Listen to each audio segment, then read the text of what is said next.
ನಮಸ್ಕಾರ ಸ್ನೇಹಿತರೆ, ನಾನು ನಿಮ್ಮ ದೀಪಾ ರಾಣಿ ಶೇಖರ್ ಟ್ರಾನ್ಸ್ಫಾರ್ಮ್ ಲೈಫ್ ಪ್ರೋಗ್ರಾಮ್ಸಿಂದ ಲವ್, ಲೈಟ್ ಆ್ಯಂಡ್ ಗ್ರ್ಯಾಟಿಟ್ಯೂಡ್. ಸುಮಾರು ನಾವು ವಾಸ್ತು ಬಗ್ಗೆ ಮಾತಾಡಿದ್ದೀವಿ. ವಾಸ್ತು ಬೇಸಿಕ್ಸನ್ನು ಒಂದು ವಿಡಿಯೋದಲ್ಲಿ ಹೇಳಿದೆ. ಅದರ ನಂತರ ವಿಡಿಯೋದಲ್ಲಿ ಸಿಂಪಲ್ ಟಿಪ್ಸ್ ಅಂದರೆ ಹೇಗೆ ನಾವು ಮನೇನ ಕೆಡವುದೇ ಅಥವಾ ಗೋಡೆನ ಇನ್ನೊಂದು ಮಾಡದೆ ಹೇಗೆ ನಾವು ಸರಿ ಮಾಡ್ಕೋಬೋದು ಸಣ್ಣ ಸಣ್ಣ ವಿಷಯಗಳಲ್ಲಿ ಅನ್ನೋದನ್ನು ಹೇಳಿಕೊಟ್ಟೆ. ಅದರದ್ದೇ ಒಂದು ಕಂಟಿನ್ಯೂಯೇಷನ್ ಇದು ಅಂತ ಅಂದ್ಕೊಳ್ಳಿ.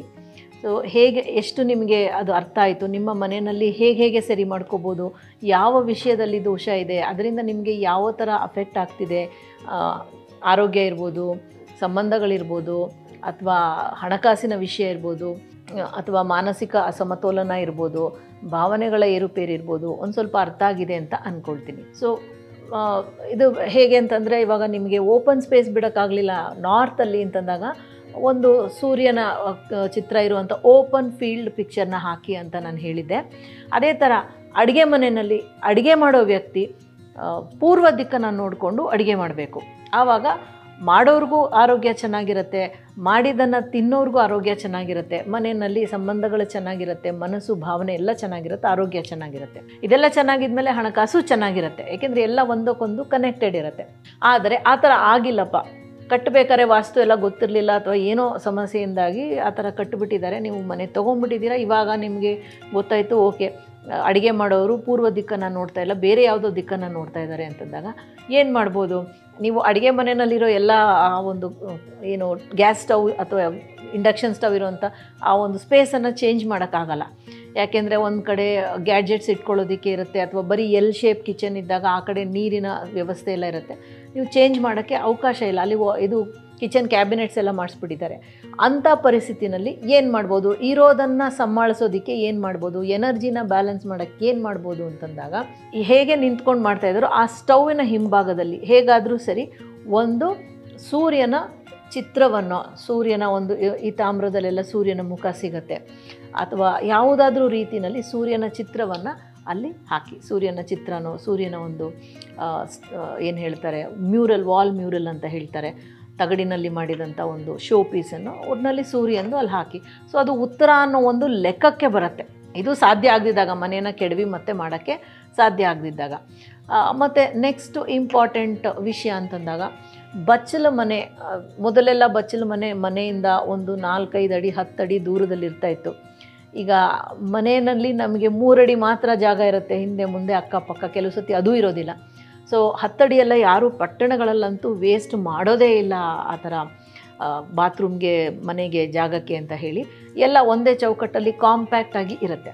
ಅಂಥ ಪರಿಸ್ಥಿತಿನಲ್ಲಿ ಏನು ಮಾಡಬೇಕು ಅಂತಂದಾಗ, ಬಾತ್ರೂಮ್ ಅಂತೂ ಹೊರಗೆ ಹಾಕೋಕ್ಕಾಗಲ್ಲ, ಒಂದು ಬಾತ್ರೂಮ್ ಬಾಗಿಲನ್ನು ಸದಾ ಮುಚ್ಚಿಡಿ. ಪರ್ಟಿಕ್ಯುಲರ್ಲಿ ಅದು ಅಟ್ಯಾಚ್ಡ್ ಬಾತ್ರೂಮ್ ಇದ್ದಾಗ, ಇಲ್ದಿದ್ರೂ ಕಾಮನ್ ಬಾತ್ರೂಮ್ ಇದ್ರೂ ಸದಾ ಅದರ ಬಾಗಿಲನ್ನು ಮುಚ್ಚಿಡಿ. ಬಳಸಬೇಕಾದ್ರೆ ಓಪನ್ ಮಾಡಿ ಕ್ಲೋಸ್ ಮಾಡ್ಕೋತೀರಾ. ಅಫ್ಕೋರ್ಸ್ ಅಕಸ್ಮಾತ್ ನೀವು ನಿಮ್ಮ ಕೆಲಸ ಮುಗಿದ ಮೇಲೂ ಬಾತ್ರೂಮ್ ಅಂದರೆ ಒಂದೊಂದು ಸತಿ ಪ್ರಾಕ್ಟಿಕಲ್ ಆಗಿ ನೋಡಿದಾಗ ಗಾಳಿಗೆ ಬೇಗ ನೆಲ ಒಣಗತ್ತೆ ಅಂತ ಹೇಳಿ ನಾವು ಬಾಗಿಲನ್ನು ತೆಗೆದಿಡೋ ಒಂದು ಅಭ್ಯಾಸ ಇರುತ್ತೆ. ಅದು ನೆಲ ಒಣಗ್ಬೋದು, ಆದರೆ ನಿಮ್ಮ ಹಣಕಾಸಿನ ಒಂದು ವಿಷಯ ಕೂಡ ಒಣಗ್ತಾ ಹೋಗುತ್ತೆ. ಅಲ್ಲಿ ಏನು ನಿಮಗೆ ಹಣಕಾಸು ಕೂಡ ಜಿನುಗದೆ ಇದ್ದಾಗ ಏನು ಪ್ರಯೋಜನ? ಸೊ ಬಾಗಿಲನ್ನ ಹಾಕಿ. ಇಂಡಿಯನ್ ಟಾಯ್ಲೆಟ್ ಇದ್ದರೆ ಏನು ಮಾಡೋಕ್ಕಾಗಲ್ಲ, ವೆಸ್ಟರ್ನ್ ಕಮೋಡ್ ಇದ್ದಾಗ ಅದರ ಮೇಲೆ ಒಂದು ಮುಚ್ಚಳ ಬರುತ್ತೆ, ಅದನ್ನು ಸಹ ಮುಚ್ಚಿಡಿ. ನೀವು ಬಳಸಬೇಕಾದ್ರೆ, ಉಪಯೋಗಿಸ್ಬೇಕಾದ್ರೆ ಮಾತ್ರ ಅದನ್ನು ಓಪನ್ ಮಾಡ್ಕೊಳ್ಳಿ, ಬಾಕಿ ಟೈಮಲ್ಲಿ ಅದನ್ನು ಮತ್ತು ಈ ಒಂದು ಬಾಗಿಲನ್ನು ಮುಚ್ಚಿಡಿ. ಮತ್ತು ಇನ್ನೊಂದು ವಿಷಯ ಅಂತಂದಾಗ, ಶಯನಗೃಹದಲ್ಲಿ ಮಕ್ಕಳ ಶಯನಗೃಹ ಇರ್ಬೋದು, ಅತಿಥಿ ಶಯನಗೃಹ ಇರ್ಬೋದು, ಅಥವಾ ಮಾಸ್ಟರ್ ಬೆಡ್ರೂಮ್ ಇರ್ಬೋದು, ಯಾವುದೇ ರೀತಿಯ ಕನ್ನಡಿ ಇರಬಾರ್ದು. ಕನ್ನಡಿ ಇತ್ತು ಅಂತಂದರೆ ನಿಮಗೆ ಒಂಥರ ಲಾಸ್ಗಳಾಗ್ತಾ ಇರುತ್ತೆ, ಹಣ ಬರ್ತಾ ಇರುತ್ತೆ, ಆದರೆ ನೀವು ಅದನ್ನು ಸಂತೋಷದ ವಿಷಯಗಳಿಗೆ ಬಳಸ್ತಾ ಇರಲ್ಲ. ಆಸ್ಪತ್ರೆಗೋ ಅಥವಾ ಯಾವುದೋ ಫೈನ್ ಕಟ್ಟೋಕ್ಕೋ ಇನ್ನೇನಕ್ಕೋ ಬಳಸ್ತಾ ಇರ್ತೀರ. ಅಯ್ಯೋ ಕಟ್ಬಿಟ್ಟಿದ್ದಾರೆ, ವಾರ್ಡ್ರೋಬಲ್ಲಿದೆ, ಕನ್ನಡಿ ಕಿತ್ಬಿಟ್ರೆ ಅಸಹ್ಯ ಆಗುತ್ತೆ ಅಂತಂದಾಗ, ಅಟ್ಲೀಸ್ಟ್ ನೀವು ಬಳಸಿ ಆದ ಮೇಲೆ ಅದರ ಮೇಲೆ ಒಂದು ಬಟ್ಟೆಯನ್ನು ಹಾಕಿ ಅದನ್ನು ಮುಚ್ಚಿಬಿಡಿ. ಮತ್ತು ಲ್ಯಾಪ್ಟಾಪು, ಟಿ ವಿ ಅಂಥದ್ದು ಶಯನಗೃಹದಲ್ಲಿ ಇಲ್ಲದೇ ಇರೋವರೆಗೂ ಒಳ್ಳೆಯದು. ಮತ್ತು ಮನೆಯಲ್ಲಿ ಎಲ್ಲಿ ಬೇಕಾದ್ರೂ ನೀವು ಪ್ಲ್ಯಾಂಟ್ಸ್ ಇಟ್ಕೋಬೋದು, ಅಂದರೆ ಗಿಡಗಳನ್ನು ಇಟ್ಕೋಬೋದು. ಮಲಗೋ ಜಾಗಗಳಲ್ಲಿ ಮಾತ್ರ ಗಿಡಗಳನ್ನು ಇಡಬೇಡಿ. ಅದೇನಿದ್ರು ಲಿವಿಂಗ್ ರೂಮ್, ಕಿಚನ್, ಡೈನಿಂಗ್ ರೂಮಲ್ಲಿ ಮತ್ತು ಬಾಲ್ಕನಿ ಆ ಥರ ಯುಟಿಲಿಟಿನಲ್ಲಿ ಮಾತ್ರ ಇರಲಿ. ನೀವು ಮಲಗೋ ಒಂದು ಹಾಸಿಗೆ ಏನಿರುತ್ತೆ ಅದು ಒಂದು ಪೂರ್ವಕ್ಕಿರಬೇಕು ಇಲ್ಲ ದಕ್ಷಿಣಕ್ಕಿರಬೇಕು, ನಿಮ್ಮ ತಲೆ ಆ ಕಡೆಗೆ ಇರಬೇಕು. ಮತ್ತು ಆ ಒಂದು ಕಡೆ ನೀವು ಮಂಚ ಸಾಧಾರಣವಾಗಿ ಕೆಲವು ಮಂಚದಲ್ಲಿ ಇರೋದಿಲ್ಲ, ಸಾಧಾರಣವಾಗಿ ಆ ಹೆಡ್ ಸ್ಟ್ಯಾಂಡ್ ಅಂತ ಹೇಳ್ತೀವಿ, ಒರ್ಕೊಂಡು ಕೂತ್ಕೊಳ್ಳೋ ಥರ ಒಂದು ಬೆನ್ನಿಗೆ ಸಪೋರ್ಟ್ ಥರ ಕೊಟ್ಟಿರ್ತಾರೆ. ಸೊ ಅದು ಗೋಡೆಗೆ ಆನಿಸಿ ಇರಬೇಕು. ಜಾಗ ನಿಮ್ಗೆ ಹೇಗೋ ಆಗಿದೆ ಅಂಥೇಳಿ ಅದನ್ನು ಓಪನ್ ಆಗಿ ಬಿಡಬೇಡಿ. ಮತ್ತು ನೀವು ಮಲಗೋ ನಿಮ್ಮ ತಲೆಯ ಹಿಂಭಾಗದಲ್ಲಿ ಖಂಡಿತ ಕಿಟಕಿ ಇರಬಾರ್ದು, ಗೋಡೆನೇ ಇರಬೇಕು. ಆವಾಗ ನಿಮಗೆ ಒಂದು ಸ್ಥಿರತೆ ಬರುತ್ತೆ, ನಿಮ್ಮ ಆರೋಗ್ಯದಲ್ಲಿ, ನಿಮ್ಮ ಆರ್ಥಿಕ ಒಂದು ನೆಲೆಯಲ್ಲಿ ಸ್ಥಿರತೆ ಬರುತ್ತೆ. ಒಂಥರ ಸ್ಥಿರ ಇಲ್ಲ, ಸ್ಟೆಬಿಲಿಟಿ ಇಲ್ಲ ಅಂತಂದಾಗ ಏನಂತೆ ಬರುತ್ತೆ ಹೋಗುತ್ತೆ, ಮತ್ತು ಚಂಚಲತೆ ಇರುತ್ತೆ, ಬಂತಾ ಬರಲಿಲ್ವಾ ಅಂತ ಇರುತ್ತೆ. ಸೊ ಇದು ಒಂದು ಬೇಸಿಕ್. ಮತ್ತು ಸೌತ್ ಈಸ್ಟ್ ಅಲ್ಲಿ ಎಂಟರ್ಟೈನ್ಮೆಂಟ್ ಏರಿಯಾ ಅಂತ ಇಟ್ಕೋಬೋದು, ಟಿ ವಿ ಇರ್ಬೋದು, ಅಥವಾ ಫರ್ನಿಚರ್ ಕಮ್ಮಿ ಇದ್ದರೆ ಒಳ್ಳೆಯದು. ಬೀಮ್ ಮಾತ್ರ ಅದರ ಕೆಳಗೆ ಯಾವುದೇ ಫರ್ನಿಚರ್ ಇರಬಾರ್ದು, ಕೂರೋದಾಗಲಿ ಮಲಗೋ ಅಂಥ ಫರ್ನಿಚರ್ ಇರಬಾರ್ದು. ಮನೆಯಲ್ಲಿ ಕೆಲವೊಂದು ಸರ್ತಿ ಬೀಮ್ ಬೇಕೇ ಬೇಕು. ಈಗ ಮನೆ ದೊಡ್ಡದಾಗಿತ್ತು, ದೊಡ್ಡ ಹಾಲ್ ಅಂದಾಗ ಗೋಡೆ ತುಂಬ ದೂರಕ್ಕಿದೆ ಅಂತಂದಾಗ ಮಧ್ಯೆ ಒಂದು ಬೀಮನ್ನು ಕೊಟ್ಟಿರ್ತಾರೆ, ಯಾಕೆಂದರೆ ಏನು ಹೇಳ್ತಾರೆ ಸೀಲಿಂಗನ್ನು ಸಪೋರ್ಟ್ ಮಾಡೋದಕ್ಕೆ. ಅದು ಅದರ ಮೇಲೆ ಇನ್ನೊಂದು ಫ್ಲೋರಿಂದ ಖಂಡಿತ ಬೀಮ್ ಬರುತ್ತೆ, ಅದು ಸಪೋರ್ಟಿಗೆ. ಆದರೆ ಅದರ ಕೆಳಗೆ ನಾವು ಡೈರೆಕ್ಟಾಗಿ ಕೂತ್ಕೊಂಡಾಗ ಅದು ನಮಗೆ ಒಂಥರ ದೇಹದಲ್ಲಿ ಅಸ್ವಸ್ಥತೆ ಉಂಟು ಮಾಡುತ್ತೆ, ಮತ್ತು ಅಲ್ಲಿ ಸದಾ ಕೂರ್ತಾ ಇದ್ದಾಗ ಹಣಕಾಸಿನ ಸಮಸ್ಯೆಗಳು ಕೂಡ ಕಾಣಿಸ್ಕೊಳ್ಳುತ್ತೆ. ಸೊ ನೀವು ಭೀಮನ ತೆಗಿಯೋಕ್ಕಾಗಲ್ಲ, ಭೀಮು ಮನೆಗೆ ಭೀಮ ಬಲ ಕೊಡುವಂಥ ಭೀಮ್ ಅದು. ಸೊ ಅದನ್ನು ನೀವೇನು ಮಾಡೋಕ್ಕಾಗಲ್ಲ.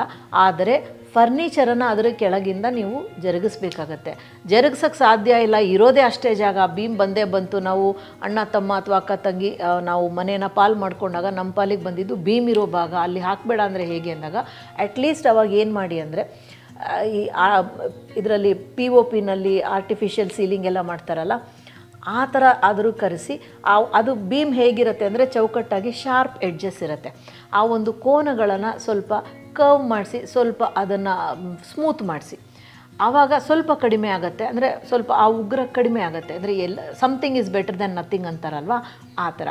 ಮತ್ತು ನೀವು ಹಣಕಾಸನ್ನು ಇಡೋದಕ್ಕೆ ನಾನು ಹೋದ ವಿಡಿಯೋನಲ್ಲಿ ಹೇಳಿದೆ, ಬಾಗಿಲು ವೆಸ್ಟ್ ಅಥವಾ ಇದು ಸೌತ್ಗೆ ತೆಗಿಬಾರ್ದು ಅಂತ ಹೇಳಿ.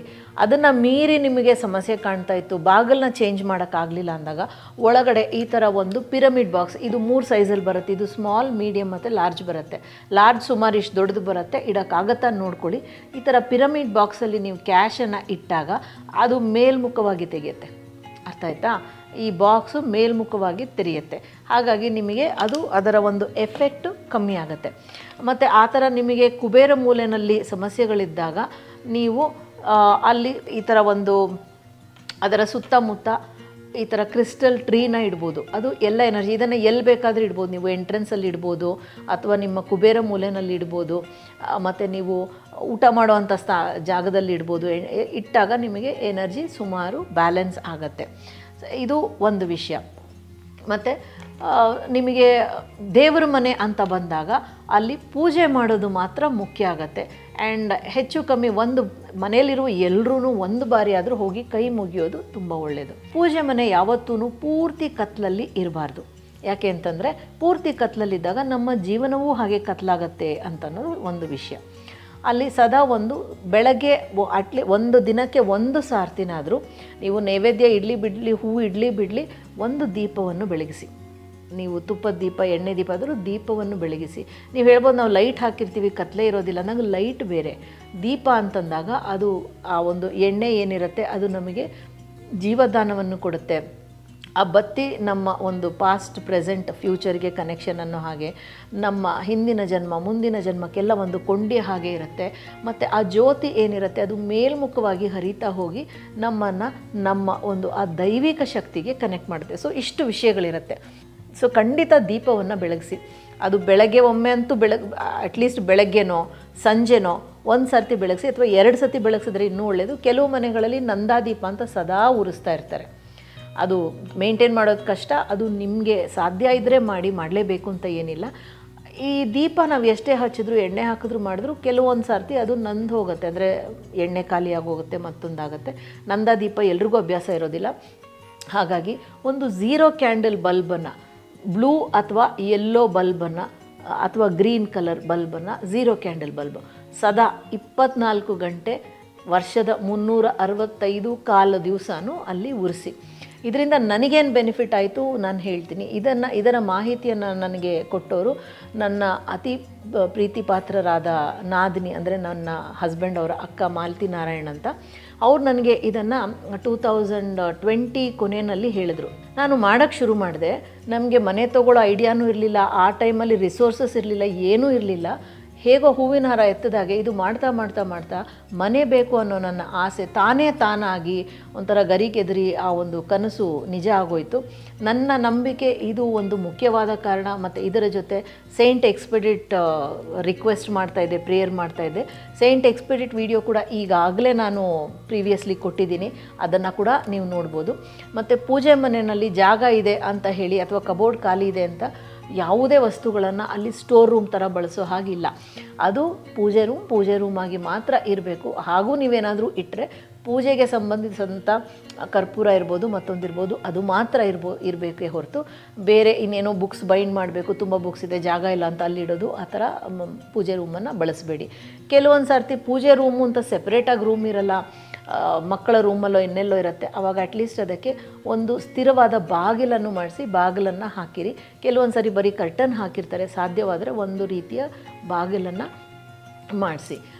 ಮತ್ತು ಇನ್ನು ಏನು ಸಮಸ್ಯೆ ಇದೆ ಅಂತ ಗೊತ್ತಿಲ್ಲ, ನಾನು ಏನೇ ಮಾಡಿದ್ರೂ ನನಗೆ ಕೈಗೆ ದಕ್ತಾ ಇಲ್ಲ ಅಂತ ಅಂದಾಗ ಈ ಒಂದು ಚಕ್ರ ಜನ್ರೇಟರ್ನ ಯಾರಿಗೆ ಸಮಸ್ಯೆ ಇದೆಯೋ ಅವರ ರೂಮಲ್ಲಿ ಅಥವಾ ಅವರು ಕೂತ್ಕೊಳ್ಳೋ ಅಂಥ ಜಾಗದಲ್ಲಿ ಇಡ್ಬೋದು. ಎಲ್ರಿಗೂ ಸಮಸ್ತ ಮನೆ ಮಂದಿಗೆ ಒಳ್ಳೆಯದಾಗಬೇಕು ಅಂತಂದಾಗ ಇದನ್ನು ಹಾಗೆ ಮನೆಯಲ್ಲಿ ಲಿವಿಂಗ್ ರೂಮಲ್ಲಿ ಎಲ್ಲಾದರೂ ಒಂದು ಕಡೆ ಇಡ್ಬೋದು, ದೇವ್ರ ಮನೆಯಲ್ಲಿ ಕೂಡ ಇಡ್ಬೋದು. ಇದನ್ನು ಚಕ್ರ ಜನ್ರೇಟರ್ ಅಂತ ಹೇಳ್ತಾರೆ. ಸೊ ಇದಿಷ್ಟನ್ನು ನೀವು ಮಾಡಿದಾಗ ನಿಮ್ಮ ಮನೆಯಲ್ಲಿ ಇರುವಂಥ ವಾಸ್ತು ದೋಷಗಳು ಸುಮಾರು ಸರಿಯಾಗತ್ತೆ. ಇಲ್ಲ ಅಂತಂದರೆ ಗ್ರಿಡ್ ಅನ್ನೋ ವಿಡಿಯೋನಲ್ಲಿ ಸುಮಾರು ವಿಷಯ ಹೇಳಿದ್ದೀನಿ, ಕ್ರಿಸ್ಟಲ್ ಗ್ರಿಡ್ ಹೇಗೆ ಮಾಡೋದು ಅಂತ. ಆ ವಿಡಿಯೋನ ಕೂಡ ಒಂದು ಸರ್ತಿ ನೋಡಿ, ನೆನ್ಪಿಟ್ಕೊಳ್ಳಿ. ಇದನ್ನು ಪ್ರೀವಿಯಸ್ ವಿಡಿಯೋನಲ್ಲಿ ಕೂಡ ಹೇಳಿದೆ. ನಿಮ್ಮ ಒಂದು ಹಾಸಿಗೆ ಆಗಲಿ, ಸಾಧ್ಯವಾದಷ್ಟು ಟೇಬಲ್ ಆಗಲಿ, ಮತ್ತು ನಿಮ್ಮ ಫರ್ನಿಚರ್ ಸ್ಕ್ವೇರ್ ಅಥವಾ ರೆಕ್ಟ್ಯಾಂಗಲ್ ಚೌಕಾಕಾರದಲ್ಲಿರಬೇಕು. ಆಡ್ ಶೇಪ್ಸ್ ಮತ್ತು ಸರ್ಕಲ್ ಇಲ್ಲದೆ ಇದ್ದರೆ ಒಳ್ಳೆಯದು. ಸೊ ಇದು ನೀವು ಮಾಡಬೇಕಾದಂಥ ಕೆಲವು ವಿಷಯಗಳು. ಮತ್ತು ಇನ್ನೊಂದು ವಿಷಯ ಅಂತಂದಾಗ ತುಂಬ ಖರ್ಚು ಮಾಡಿ ಮನೇನ ಅದಲು ಬದಲು ಮಾಡಿ ನಿಮ್ಮ ಎನರ್ಜಿ ಸುಮಾರಾಗಿ ಇದ್ದಾಗ ಅದು ಕೆಲಸ ಮಾಡಲ್ಲ. ಸೊ ಇದೆಲ್ಲದರ ಜೊತೆ ನಿಮ್ಮ ಮನಸ್ಸು ಶುದ್ಧವಾಗಿರಬೇಕು, ನಂಬಿಕೆಯಿಂದ ಮಾಡಬೇಕು. ಇಲ್ಲದೇ ಇದ್ದರೆ ಏನೇ ಮಾಡಿದ್ರೂ ಅದಷ್ಟೊಂದು ಪ್ರಯೋಜನ ಆಗಲ್ಲ. ಸೊ ಇದು ಸಿಂಪಲ್ಲಾಗಿ ನೀವು ಮಾಡೋಕ್ಕೆ ಸಾಧ್ಯ ಆಗುವಂಥ ಕೆಲವೊಂದು ಟಿಪ್ಸ್. ಮತ್ತು ವಾಸ್ತುಗೆ ನಾನು ದೋಷವನ್ನು ನಿವಾರಣೆ ಮಾಡ್ಕೊಳ್ಳೋಕ್ಕೆ, ಎನರ್ಜಿನ ಬ್ಯಾಲೆನ್ಸ್ ಮಾಡೋದಕ್ಕೆ ಪ್ರೀವಿಯಸ್ ವಿಡಿಯೋನಲ್ಲಿ ನಾನು ಸ್ವಿಚ್ ನಂಬರನ್ನು ಕೂಡ ಕೊಟ್ಟಿದ್ದೆ, ಅದನ್ನು ಕೂಡ ಬಳಸಿ. ಮತ್ತು ದಯವಿಟ್ಟು ಈ ವಿಡಿಯೋನ ಲೈಕ್ ಶೇರ್ ಮಾಡೋದನ್ನು ಮರಿಬೇಡಿ. ನಿಮಗೆ ಏನು ಪ್ರಯೋಜನ ಆಯಿತು, ಮಾಡಿದ್ರಾ, ನಿಮಗೆ ಇದರಿಂದ ಉಪಯೋಗ ಆಯಿತಾ ಅಂತ ಖಂಡಿತ ಕಾಮೆಂಟ್ ಬಾಕ್ಸಲ್ಲಿ ತಿಳಿಸಿ. ಮತ್ತು ಇನ್ನೂ ಸಬ್ಸ್ಕ್ರೈಬ್ ಮಾಡ್ಕೊಂಡಿಲ್ಲ ಅಂದರೆ ಬೆಲ್ಲೈಕನ್ ಟಿಂಗ್ ಮಾಡಿ. Thank you so much for joining me. ನಾನು ನಿಮ್ಮ ದೀಪಾ ರಾಣಿ ಶೇಖರ್, ಟ್ರಾನ್ಸ್ಫಾರ್ಮ್ ಲೈಫ್ ಪ್ರೋಗ್ರಾಮ್ಸಿಂದ. Love, light and gratitude.